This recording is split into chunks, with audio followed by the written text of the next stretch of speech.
unassuming Saturday where we kick up our training shoes and stick on our sandals. I'm Shifu Payne, and when it comes to ancient Egyptian dynasties, few probably hold the amount of weight and impact as one particular dynasty. And that is because it could probably be considered the last great dynasty of Egypt. What you first need to understand about Egypt is that its history is long. Like, really long. By the end of Egypt's first dynasty, Greece was being settled on by Indo-Europeans, which started the Mycenaean Greek period, making Egypt older than the very concept of the ancient Greece we know. Now, most of you probably already know about the last great pharaoh of ancient Egypt, with Cleopatra VII, a person that almost certainly deserves a video of her own. But for today, our focus is on her ancestors, and the hot mess that they were. Now, while it would be easy to just rattle off each member of the Ptolemaic dynasty in a bullet point Wikipedia-style article, that would also be extremely boring and extremely flat, so we are not doing that. Instead, we're going to be looking at this in broad strokes and take a look at the Ptolemaic dynasty, politically, socially, and economically, and try to unravel and understand why this was the last great dynasty of ancient Egypt. And to do that, we're going to need to look at this in more than just one video, starting with what is called the Golden Age of the Ptolemaic dynasty. Our story goes all the way back to roughly 336 BC. Before we can truly delve into the start of the Ptolemaic dynasty, we need to look at the end of the previous one. Egypt at this time was not in the best of places, as it was in the middle of another invasion. This time from the Persians. But for the first time, Persian king Darius took the throne of Egypt, crowned Darius III. He unfortunately would not be able to get too comfortable. The Persians were well aware of both Sparta and Athens. Both of them were persistent nuisances to the Persians, and had been playing tug of war for control of the Aegean and Anatolia for some time. But what came as a surprise was a new up-and-coming king from the north, and his name is Alexander! Is that too old a reference?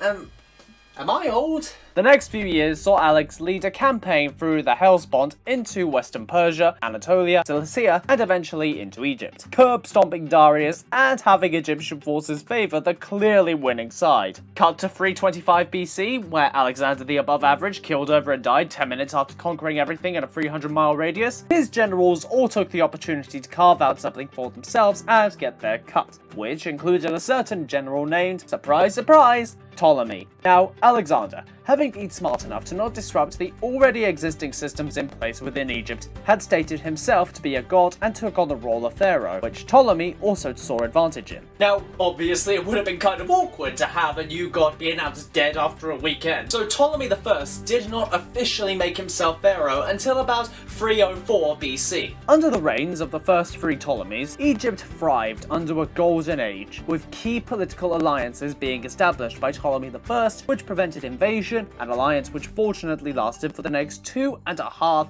centuries. There was also an expansion of the islands of Cyprus and Cyrenia, and subsequently the conquering of southern and western Anatolia under Ptolemy II, and control of the Aeonian coast under Ptolemy III. These alliances aided not only in preventing invasion and the greater power against warfare, but it also aided in the main source of income for Egypt: trade. The Suez Canal was opened, which allowed trade to India, camel trains allowed trading to Arabia, and boating via the Nile to the sub-Saharan, all of which made Egypt the cultural hub for trading at a global level. There was also a push for academia in this new crown jewel of ancient Egypt, as we get to the holy grail for historians, the Library of Alexandria. This pinnacle of knowledge and repository for sources. What was the motivation behind this seminal element?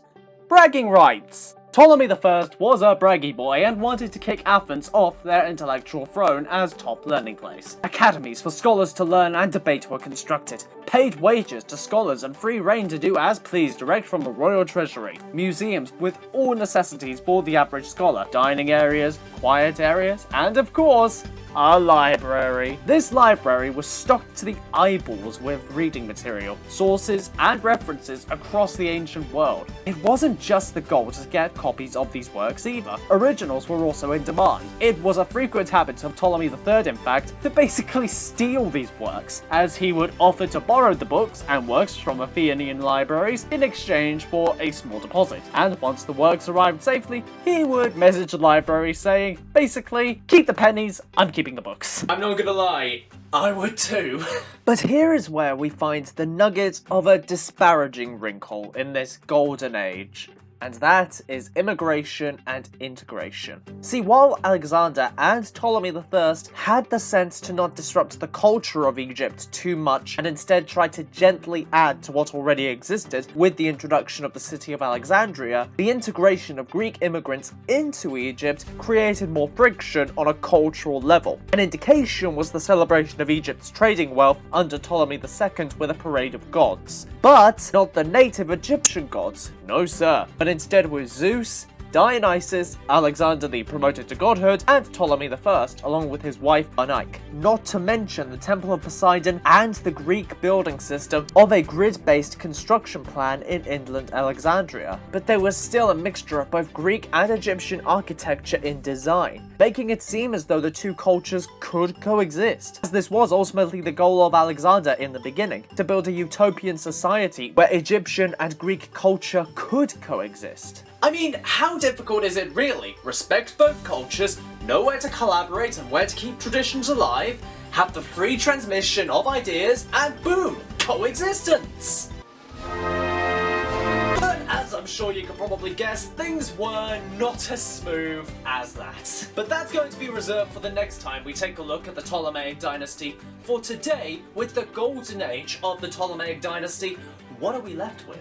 What could surprisingly have been a stable and workable system of government and sociability if the Ptolemies had been smart enough to leave goodwill alone. Alexander and Ptolemy I had the right idea in not overpowering the already in place systems that had already been in place for 2,000 years, but as time went on, the cracks started to show, as Ptolemy II got carried away and placed emphasis more so on the Greek side of culture, while Egyptian was left a pity mention. This will get cranked up to 11 as time goes on, but for now, it's a sour note. But while it's easy to say that the downhill is coming and just leave it at that, we have to also acknowledge the good that came out of this golden age. The introduction of the Library of Alexandria, theft notwithstanding, gave scholars like Plato, Euclid, Archimedes, and Aristarchus the space to expand and expound their knowledge to anyone who would listen, and those that did not want them to.